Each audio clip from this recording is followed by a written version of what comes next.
Bismillahirrahmanirrahim. Assalamualaikum warahmatullahi wabarakatuh. Bertemu kembali dengan Pak Alif. Nah, kali ini adalah masuk ke materi baru nih untuk materi kelas 7 di semester 2.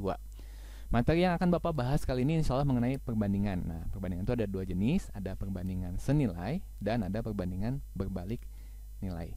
Nah, karena ini masih materi pertama, maka yang akan Bapak bahas di materi ini adalah di video ini adalah materi-materi dasarnya ya. Langsung saja. Tujuan pembelajaran untuk video kali ini yang pertama adalah kalian bisa membedakan perbandingan senilai dan balik nilai. Jadi, oh ini perbandingan senilai, oh ini perbandingan balik nilai. Bisa melakukan hal seperti itu. Yang kedua, harapannya sudah menyimak video ini adalah kalian bisa menyebutkan dan menerapkan nih cara penyelesaian untuk tipe soal perbandingan senilai yang dasarnya.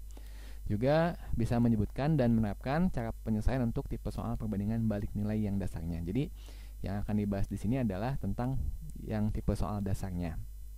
Kemudian juga menguasai konsep persamaan konsisten dan sebanding. Jadi nanti untuk persamaan senilai kalian ada konsep konsisten dan sebanding. Paham gimana menerapkannya dan apa yang dimaksud dengan konsisten dan sebanding. Terus kalian juga bisa menentukan pasangan yang tepat di persamaan satu baris. Nah, kalau persamaan satu baris ini dibalik nilai. Nanti dibahasnya ya. Selanjutnya, kecakapan persyaratnya adalah kalian menguasai perkalian 1 sampai 10 ya, juga menguasai pembagian dasar angka 100 dengan angka 1 sampai 10. Jadi ini perkalian dasar ya. Juga menguasai operasi hitung bilangan bulat ya, yang kali bagi tambah kurang. Selanjutnya, manfaat penguasaan dari materi ini. Jadi ini adalah materi yang banyak banget penerapannya dalam kehidupan sehari-hari. Contohnya misalnya dalam menghitung adaptasi resep masakan. Misalnya cuma punya resep nih, resep untuk membuat 5 kue. Nanti kalau misalnya membuat 8 kue, kira-kira apakah resepnya tetap sama? Nah, seperti itu. Jadi biar ketika kuahnya diperbanyak, nanti perbandingan antara misalnya telur dengan terigunya tetap gitu kan, nggak tiba-tiba jadi telurnya lebih banyak atau terigunya lebih banyak. Hasilnya akan beda. Seperti itu. Juga bisa untuk menghitung kebutuhan bahan bakar. Misalnya, oh tahu nih kalau pakai motor 3 liter itu cukup buat misalnya 60 km nih. Kira-kira kalau saya mau keluar kota jaraknya 300 km butuh berapa liter bensin? Nah, seperti itu. Terus bisa juga untuk menghitung modal, keuntungan juga target penjualan. Contoh yang kalau misalnya modal nih, kalau jualan modalnya 10.000, misalnya nanti dapat untung 3.000. Nah, kira-kira kalau saya pengen dapat untung 5.000, saya kira butuh modal berapa ya? Nah, seperti itu. Juga bisa menghitung penyesuaian pekerja dengan dalam proyek pembangunan juga lama proyek. Jadi kayak misalnya, oh, ngebangun masjid nih butuh 20 orang. Kalau 20 orang selesainya 15 hari gitu kan. Kalau misalnya pengen selesai 10 hari, kira-kira pekerjanya harus ditambah atau dikurang. Terus kalau ditambah harus tambah berapa? Contoh ya. Nah, sekarang kita masuk ke yang pertama, mengenal jenis perbandingan. Jadi kalau perbandingan itu kan tadi ada dua jenis ya, perbandingan senilai dan balik nilai. Kalau senilai itu kita bisa tahunya gini. Kalau satu komponen naik, yang lainnya ikut naik. Kalau satu komponen turun, yang lainnya ikut turun. Kalau balik nilai kebalikannya nih, pas satu komponen naik, yang lainnya justru turun. Kalau satu komponen turun, yang lainnya justru naik. Contoh persamaan senilai itu adalah misalnya kalau senilai dia banyak buku yang dibeli dengan harga yang harus dibayar. Itu dia hubungannya perbandingan senilai. Kalau misalnya yang balik nilai, contohnya nih jumlah pekerja dengan lama pekerjaan. Contohnya nih, misal kalau beli 3 buku bayarnya 9.000. Kalau beli 5 buku bayarnya berapa nih? Bayarnya misalnya 15.000 ya, kehitung. Nah, ketika jumlah buku yang dibeli itu bertambah atau naik, harga yang harus dibayarnya juga naik. Nah, kayak gitu. Jadi ini senilai ya. Kalau jumlah bukunya tambah banyak, harganya juga tambah besar yang harus dibayar. Kalau balik nilai, contohnya gini. Ini ada rumah. Kalau dikerjakan 3 orang, selesainya 20 hari nih. Kalau dikerjakan 4 orang, misalnya rumahnya masih sama ya, sama persis speknya. Kalau yang bekerjanya bertambah, kira-kira ini jumlah harinya itu tambah naik atau tambah turun ya, selesainya lebih lama atau lebih cepat. Nah, ini kalau pekerjanya bertambah justru harinya akan turun. Jadi ketika yang satu naik yang satu turun, dia balik nilai. Kayak gitu ya. Pokoknya nanti cara membedakannya adalah kalian tanya ini, kalau satu komponennya naik, apakah yang lainnya ikut naik atau malah turun? Atau kalau satu komponen turun, yang lainnya ikut turun atau malah naik. Nah, kayak gitu. Pokoknya kalau senilai sama-sama naik atau sama-sama turun. Kalau balik nilai, yang satu naik, yang lainnya justru turun, atau ketika yang satu turun, yang lainnya malah naik. Kayak gitu. Yaitu senilai dan balik nilai. Oke, ini tadi udah sempat dijawab nih. Jadi begini, contohnya perhatikan. Saat liter bensin dengan jarak yang ditempuh, dia semakin banyak bensinnya, semakin banyak jarak yang bisa ditempuh, berarti senilai. Lama proyek pembangunan dengan banyak pekerja. Misalnya, semakin banyak pekerjanya, lama pembangunan justru semakin turun. Nah, berarti dia balik nilai. Banyak hewan ternak dengan lama habisnya. Misalnya, ada makanan ternak. Kalau misalnya ternaknya cuma 5, ini selesai habis nih makanannya dalam 4 hari. Tapi kalau ternaknya ada 10 nih, jadi hewannya ada banyak, kira-kira jumlah habisnya itu tambah cepat atau tambah lama? Tambah cepat ya, makanya dia balik nilai. Jarak peta dengan jarak sebenarnya. Nah, jadi kalau misalnya jarak di petanya 3, maka jarak sebenarnya misalnya 30 km. Kalau jarak di petanya 5, nah jarak sebenarnya juga tambah banyak gitu kan, tambah jauh. Nah, berarti dia senilai. Tinggi pohon dengan bayangan pohon. Nah, kira-kira dicek nih. Kira-kira kalau semakin tinggi pohonnya, apakah bayangannya semakin panjang atau semakin pendek? Nah, seperti itu. Kalau pohonnya tambah tinggi, berarti bayangannya tambah panjang. Nah, kalau konsepnya seperti itu, naik sama naik, berarti dia senilai. Seperti itu ya. Mudah-mudahan bisa difahami nih. Mudah-mudahan udah mulai bisa membedakan mana senilai, mana balik nilai. Kayak gitu. Contoh nih. Setiap minggu Ibu Mira memesan kue bolu ya. Nah, biasanya Bu Mira itu memesan kue bolu ke Ibu tuh cuma 3 bolu. Tapi minggu ini dia memesannya 5 kue bolu. Kalau biasanya nih Ibu hanya butuh 12 butir telur untuk pesanan Bu Mira. Kalau misalnya minggu ini dia kira-kira butuh berapa telur ya? Nah, seperti ini. Asalnya biasanya beli 3 bolu pesannya, sekarang pesannya 5 bolu. Kalau biasanya cuma butuh 12, sekarang butuhnya berapa? Nah, kira-kira ketika jumlah bolu yang dipesan sama Bu Mira itu tambah banyak, Ibu butuh telurnya tambah banyak atau tambah sedikit?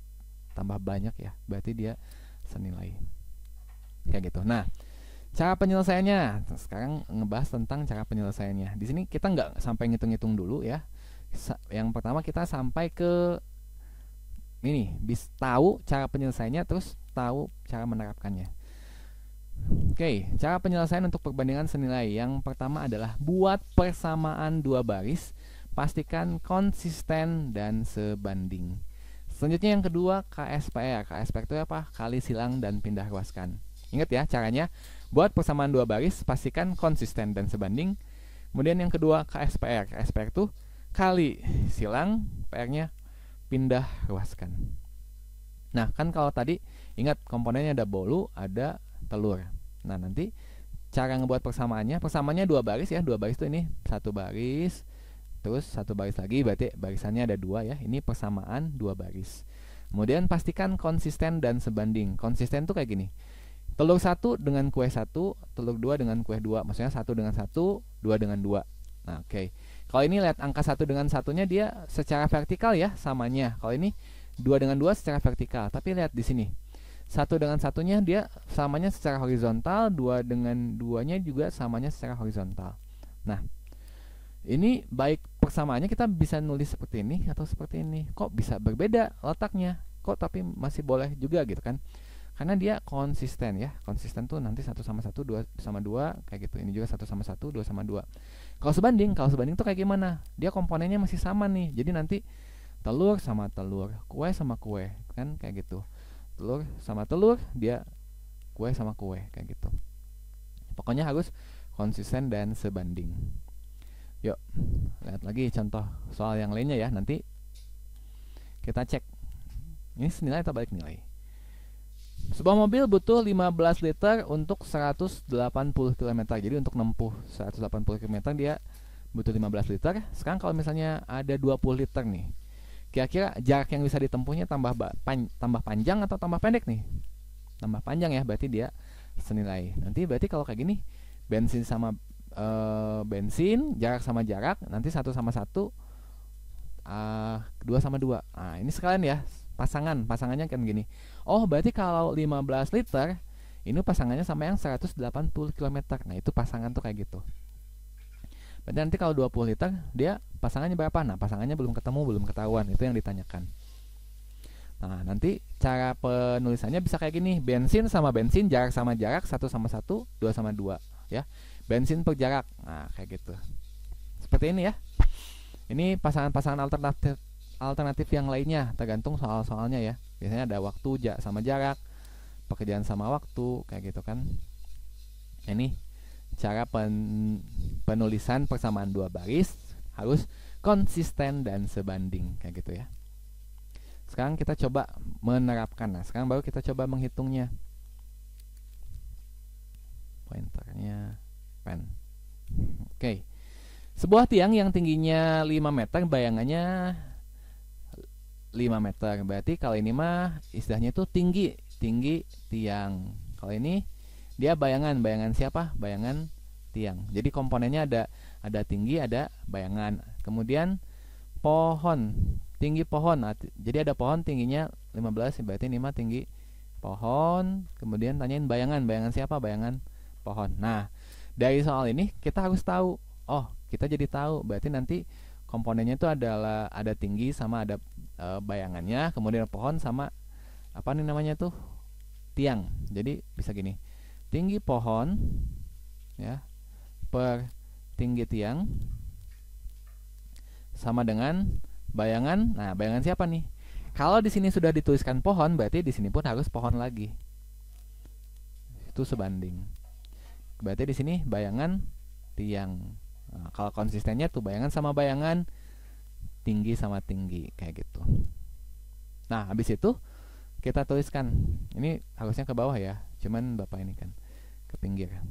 Nah, ini pohon, tinggi pohon berapa nih? Tinggi pohon 15, berarti di sini 15 per tinggi tiang ini ya, tinggi tiang 3 sama dengan bayangan pohonnya 5 per bayangan tiangnya belum ketahuan, X aja gitu ya. Nah, seperti ini. Jadi buat persamaan pastikan konsisten dan sebanding. Nah, habis buat persamaan konsisten dan sebanding, kita kali silang dan pindah ruaskan. Kali silang tuh kayak gini. Berarti nanti yang di atas kiri kalikan sama yang kanan bawah. Nah, yang kanan atas kalikannya sama kiri bawah. Berarti 15 kali X jadi 15X ya, sama dengan 3 kali 5. Yang gitu, 15 kali X sama dengan 3 kali 5. Berarti nanti X sama dengan, ini kan kali ya, titik itu kali maksudnya. 3 kali 5, 15 per 15. 1, kenapa ya sebentar. Oh, nah sekarang baru Bapak ngeh ya, ternyata di sini kan bayangan pohon tuh belum ketahuan, justru dia yang ditanyakan. Nah, yang 5 itu siapa? 5 itu punya tiang, harusnya 5 tuh di bawah, kayak gitu. Jadi, nah ini sekalian Bapak kasih tahu. Jadi di sini untuk persamaan senilai ini adalah kesalahan umumnya. Kesalahan umumnya itu sering banget dia salah meletakkan komponen. Jadi yang mana bayangan, yang mana tinggi gitu kan, yang mana pohon, yang mana tiang. Jadi kalau misalnya kamu salah menuliskan meletakkan angkanya di sini, maka nanti hasilnya bakal salah kayak gitu kan. Padahal di sini udah bener nih, pohon sama pohon, tiang sama tiang, tinggi sama tinggi, bayangan sama dia bayangan ya, udah konsisten, udah sebanding. Nah, tapi kesalahannya di sini gitu kan. Nah, sekarang kita coba sebelah sini aja ya. Berarti ini mah udah bener ya. Tinggi pohonnya 15, tinggi tiangnya 3. Nah, bayangan pohon tuh di sini belum ketemu, berarti X-nya harusnya yang di atas gitu kan.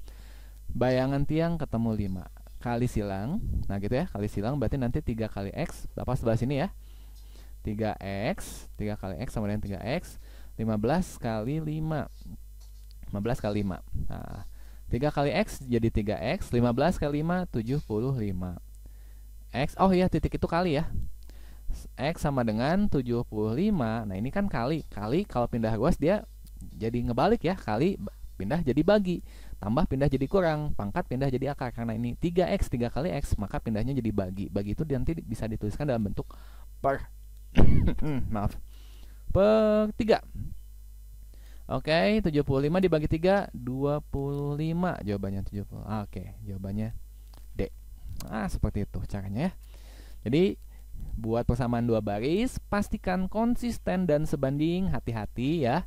Nanti ketika meletakkan angka-angkanya harus tepat. Nah, oke, ketika sudah tepat, maka kali silang terus nanti pindah ruaskan. Ya. Itu perbandingan senilai. Sekarang kita masuk ke perbandingan balik nilai. Balik nilai kayak gimana? Nah, contoh nih balik nilai. Ayah memberikan, jadi ngasih nih buku kepada 25 orang anak. Masing-masing anak dapat 24 buah buku tulis. Wah, ini banyak banget ya berarti kalau masing-masing anak dapat 24 nih. Jika buku tulis tersebut dibagikan ke 30. Oh, tadinya kan cuman mau ngebagiin ke 25. Masing-masing dapatnya 30 nih yang 25 anak ini. Sekarang kalau misalnya anaknya banyak ternyata ada 30. Nah, kira-kira jumlah masing-masing anak nih sekarang dapatnya lebih banyak lebih sedikit? Lebih sedikit ya. Kan kalau misalnya uangnya anaknya lebih banyak berarti bukunya masing-masing dapatnya lebih sedikit. Nah, karena itu dia berbalik nilai. Gimana nih caranya untuk balik nilai? Caranya, nah ini dia persamaan satu baris, pastikan pasangannya tepat, kemudian pindah ruaskan. Oke, kita langsung saja deh diterapkan ya yang ini. Persamaan satu baris. Persamaan satu baris dia cuma satu baris.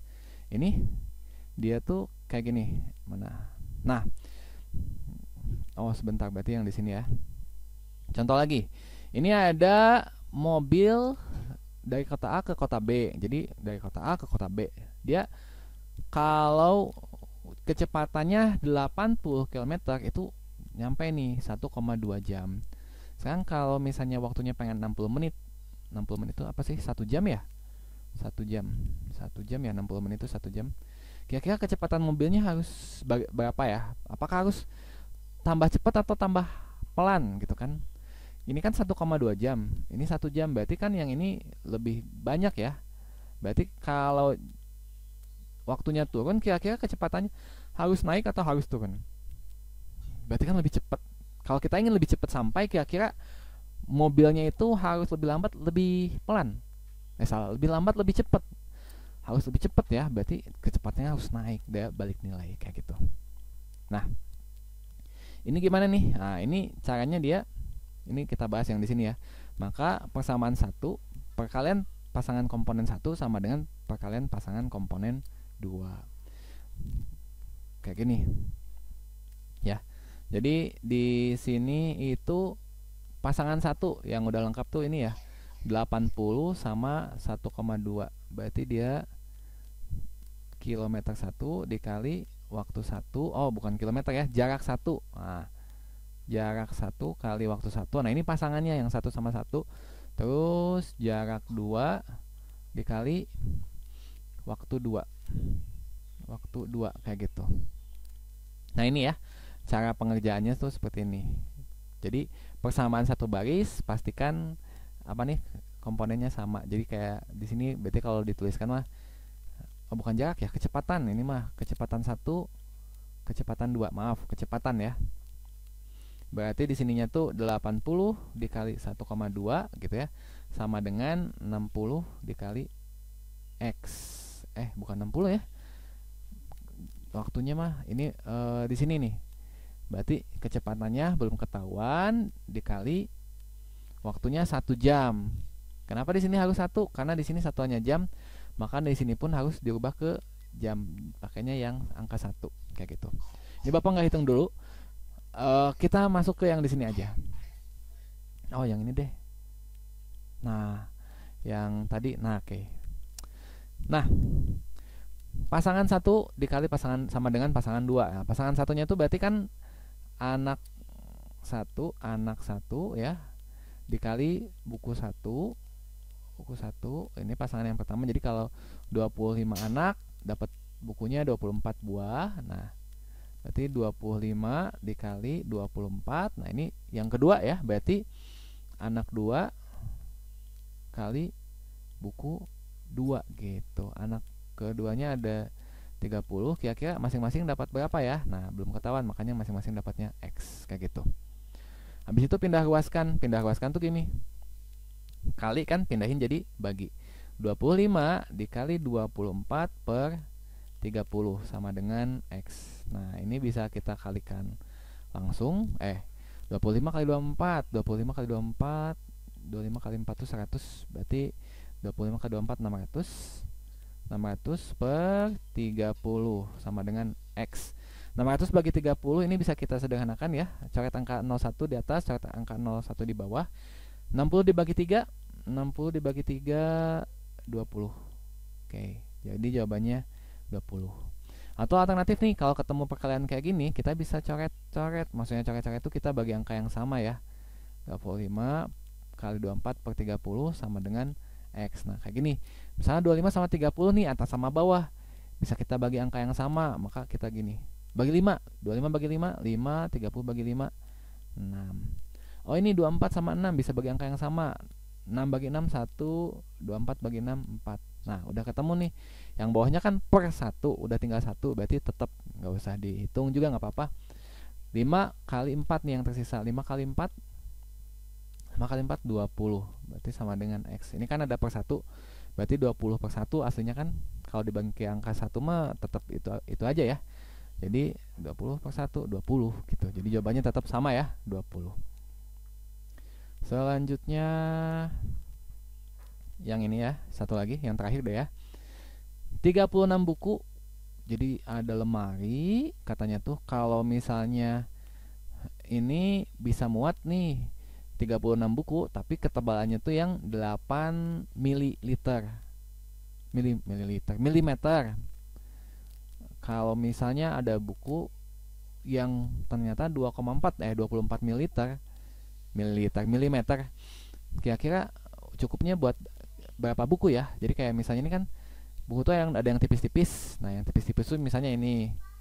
Terus kalau misalnya sama yang tebal-tebal nih, yang 24, kira-kira cukup buat berapa banyak? Nah, ini berarti perbandingan balik nilai. Ini berarti buku sama tebal ya. Buku 1 dikali tebal 1. Nah, gitu ya. Sama dengan jumlah buku 2 dikali tebal buku 2. Kayak gitu. Buku 1, oh ada 36. 36 itu kalau dia ketebalannya 8 mm. Perhatikan, ini satuannya masih sama ya, milimeter. Jadi aman. Kemudian buku 2 jumlah bukunya belum ketahuan, berarti X dikali ketebalannya 24 kayak gini. Gitu. Pindah ruaskan. Ini kan perkalian 1 per perkalian 2, pindah ruaskan ya, berarti nanti 36 dikali 8, 24-nya kan kali, pindahin sini jadi bagi per 24 sama dengan nanti jumlah buku yang keduanya.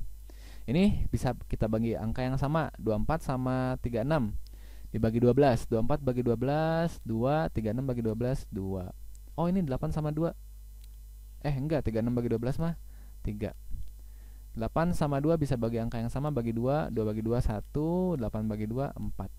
3 kali 4, 12. Nah, berarti kalau misalnya 24 mm, cukupnya untuk 12 buku aja. Ya, seperti itu saja.